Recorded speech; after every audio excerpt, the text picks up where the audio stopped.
kelompok 3, kami akan mendiskusikan mengenai HT. Perkenalkan, saya Ria Sipayung.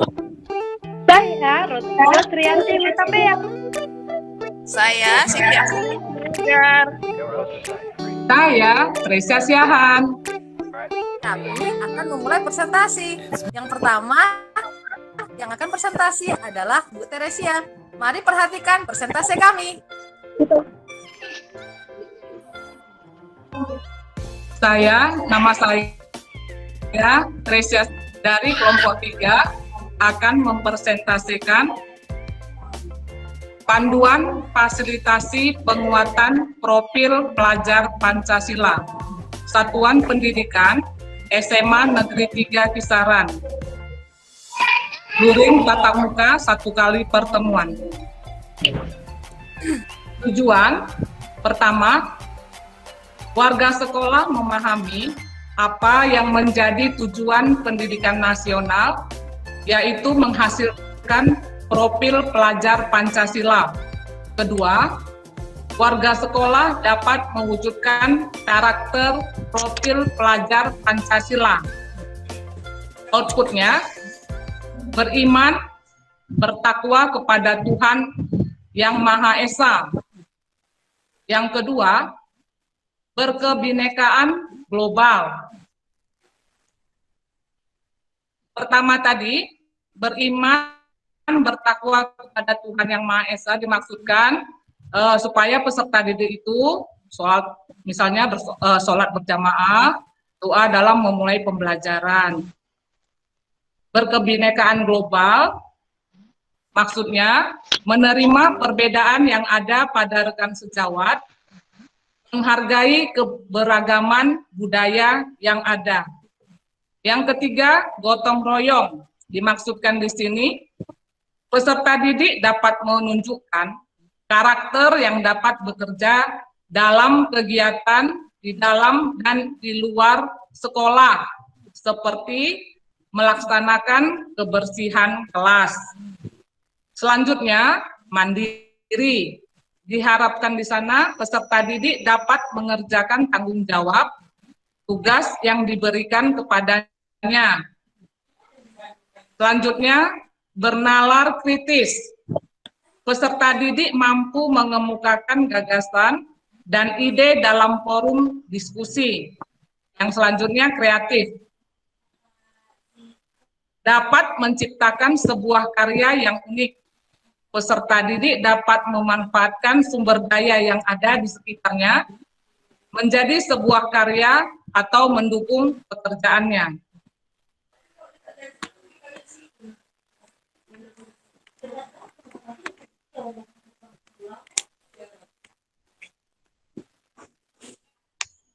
Alur sesi. Pertama, pembukaan. Yang kedua, refleksi karakter profil pelajar yang ada di satuan pendidikan. Yang ketiga, profil pelajar harapan. Yang keempat, profil pelajar Pancasila sebagai tujuan pendidikan nasional. Yang kelima, implementasi profil pelajar Pancasila dengan kegiatan yang akan dilaksanakan di sekolah. Yang keenam, penutup. Seperti Pak, di sekolah kenapa aku dari dalam sekolah? Bu Rotu Iya, dulu gitulah. ya. Biar kita tengok waktunya ya. Iya. Ya.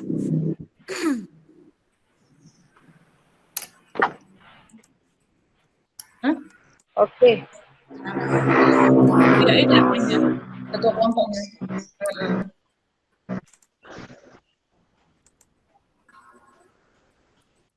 Wih, nggak nampak Jang.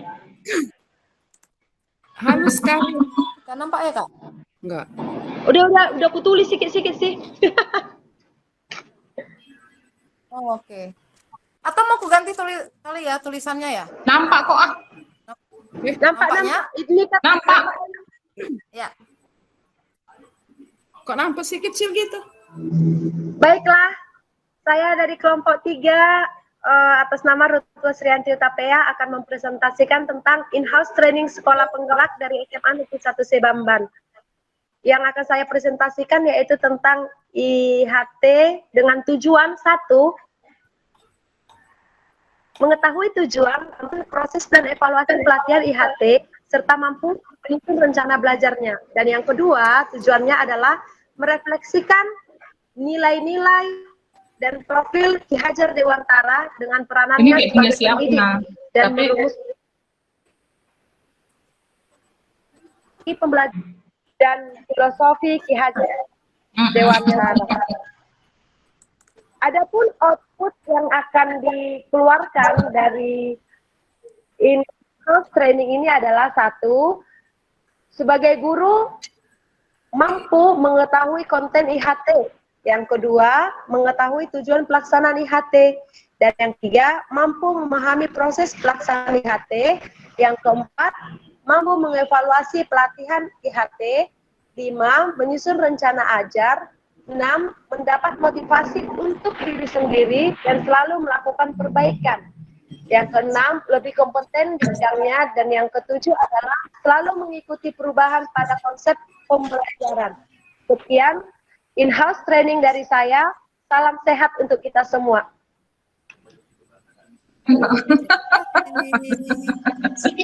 iya.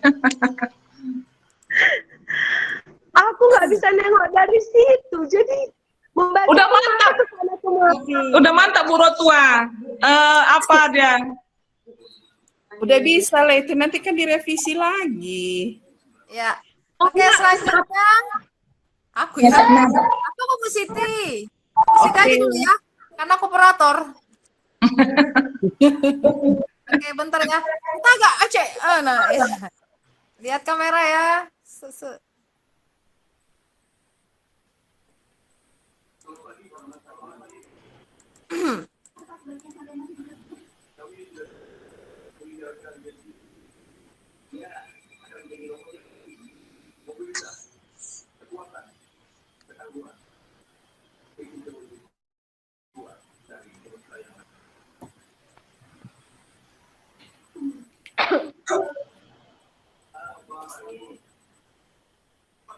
Wah, sepertinya jaringan. Oke. Oke. Oke, silakan. Oh ya. Baik, saya Siti Aminah Siregar dari kelompok 3 akan melakukan presentasi mengenai pelaksanaan in-house training yang akan dilaksanakan di SMA Negeri 2 Kisaran. Lanjut. Adapun perencanaan yang saya rancang itu dimulai hari Senin sampai hari Sabtu dengan kegiatan seperti berikut. Di hari Senin tanggal 7 Juni 2021 penyampaian materi tentang pendidikan yang memerdekakan. Kemudian setelah materi disampaikan, para peserta menyelesaikan tugas-tugas baik tugas kelompok maupun tugas mandiri. Kemudian di hari Selasa 8 Juni 2021 juga dimulai dengan penyampaian materi yaitu mengenai capaian pembelajaran. Setelah materi disampaikan, kita melakukan diskusi kelompok yang nanti diskusi itu mungkin akan dipresentasikan, dilihat waktu yang mana ya, waktunya kalau pas dan cukup. Kemudian mengerjakan tugas-tugas pribadi. Kemudian di hari Rabu, ya, tanggal 9 Juni 2021, materi yang akan disampaikan itu mengenai alur tujuan pembelajaran. Sama seperti hari-hari sebelumnya, setelah penyampaian materi, peserta juga diskusi kelompok, kemudian peserta mengerjakan tugas mandiri. Kamis 10 Juni 2021, penyampaian materi tentang modul ajar dan proses penyusunan kurikulum di satuan pendidikan. Ya, sama seperti sebelumnya juga, ya, peserta membentuk kelompok berdiskusi, kemudian masing-masing peserta mengerjakan tugas mandiri. Di hari Jumat 11 Juni 2021, penyampaian materi perangkat TIK dan pembelajaran orang dewasa dilakukan diskusi kelompok, kemudian ya akhirnya juga penyelesaian tugas mandiri. Di hari Sabtu tanggal 12 Juni 2021 itu penutupan. Biasanya kalau di hari penutupan penyelesaian administrasi segala macamnya. Sekian dan terima kasih. Oke, terima kasih untuk Ibu Siti. Dan terakhir, saya akan presentasikan mengenai IHT yang akan saya lakukan di sekolah saya. Perhatikan ya. Oke.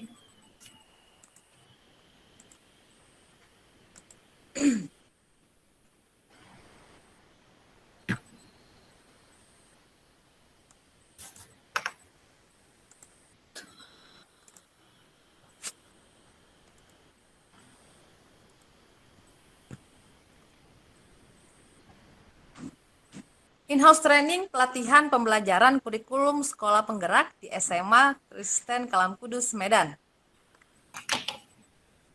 Nah, adapun tujuan INHT ini saya lakukan setelah saya mengikuti diklat guru penggerak selama 10 hari melalui online. Nah, tujuannya adalah agar guru-guru SMA Kalam Kudus Medan dapat memahami kurikulum sekolah penggerak. Nah, jadi apa yang saya dapatkan dari pelatihan saya bisa bagikan lagi kepada teman-teman guru di SMA Kalam Kudus Medan. Adapun alur sesinya, nah, tahapan yang pertama adalah pembukaan. Pembukaan akan saya lakukan pada hari Senin 7 Juni 2021 pukul 8 pagi melalui Google Meet. Ya, Google Meet-nya ini dari aplikasi LMS nanti masuknya. Nah, langkah-langkahnya yang pertama, nanti fasilitator membuka sesi dengan doa, menyampaikan tujuan kegiatan yang akan dilakukan selama 9 hari, kemudian menjelaskan platform belajar yang akan digunakan, serta menjelaskan kegiatan sinkronus dan juga asinkronus. Nah, hari yang kedua, kegiatan sinkronusnya akan dilakukan masuk dulu ke LMS, nanti akan disediakan room untuk Google Meet. Lalu kegiatan asinkronusnya itu untuk di hari yang kedua adanya penyampaian materi pendidikan yang memerdekakan dan juga kerangka kurikulum. Nah, di hari yang ketiga kegiatan sinkronusnya juga melalui Meet, sedangkan kegiatan asinkronusnya adanya materi capaian pembelajaran dan alur tujuan pembelajaran.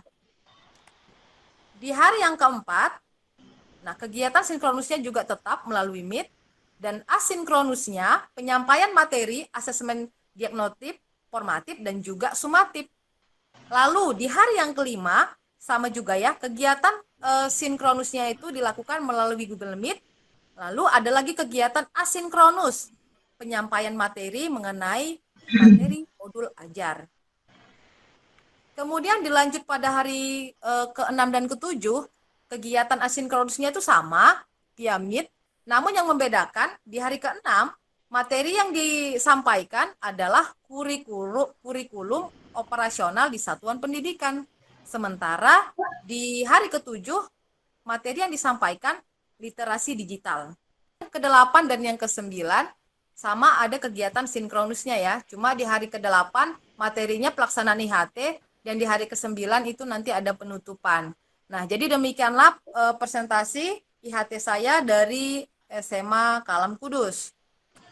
Terima kasih. Oke, selanjutnya kita diskusi, Bu. Ada yang mau ditanya gitu kan? Atau berbagi kita?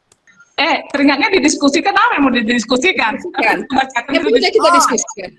Ini didiskusikan, kasih pertanyaan teman. Iya. Nah, gitulah. Kita bacakan semua kan? Ya. Oke. Menurut ibu-ibu ketika kita merencanakan diklat ini di sekolah kita masing-masing, ada nggak kendala yang akan kita hadapi ya kira-kira ya? Apa ya tantangannya? Tantangannya, menurut saya tantangannya satu SDM-nya. SDM dari guru itu sendiri, ya. Karena saya lihat selama pelatihan ini guru itu kan harus menggunakan IT. Sementara di sekolah kami, di SMA Negeri 3 Kisaran, banyak guru itu yang kurang paham IT. Ya, mungkin faktor usia. Ya, satu. Yang kedua, memang nggak mau belajar kan gitu. Itulah saran saya dari saya. Dari Bu SDM Siti lah itu yang utama. kalau tadi kan dari Bu Teresia SDM, ya. Kalau dari Bu Siti kira-kira kendalanya kalau kita lakukan diklat di sekolah kita apa ya Bu? Mungkin hampir sama dengan jawaban Ibu Teresia. SDM-nya kali. Seperti saya, walaupun saya sudah mengikuti diklat hampir sudah 9 hari lah ini, sudah 9 hari baik materi maupun apa ya, materi dari hari pertama sampai hari ke-9 ini memang nangkap di pikiran, tapi sepertinya untuk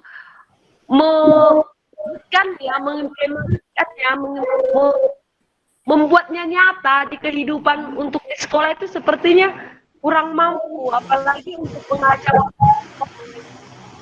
nanti mereka buatlah dulu itu pula kan. Jadi untuk mengajak pun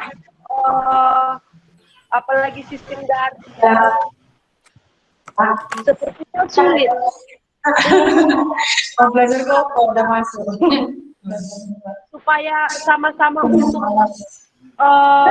di meeting gitu sulit lah untuk di saat sekarang ini.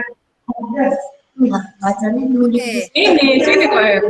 Jadi kemungkinan sebenarnya sama ya. Jadi kalau ditanya apa yang menjadi tantangan, mungkin SDM. Gitu. Nah, jadi ketika SDM ini menjadi tantangan, pastinya nggak semua hal itu bisa adalah tantangan. Nanti ada hal-hal yang mendukung kita. Nah, kira-kira ketika kita melakukan diklat ini di sekolah kita, faktor-faktor yang mendukung apa kira-kira yang membuat kita semakin semangat melakukan diklat? Contoh fasilitas sekolah gitu, bisa diceritakan kira-kira Bu? Berdaya manusianya, apalagi di SMA Negeri 2 Kisaran, itu banyak guru-guru pada mau pensiun.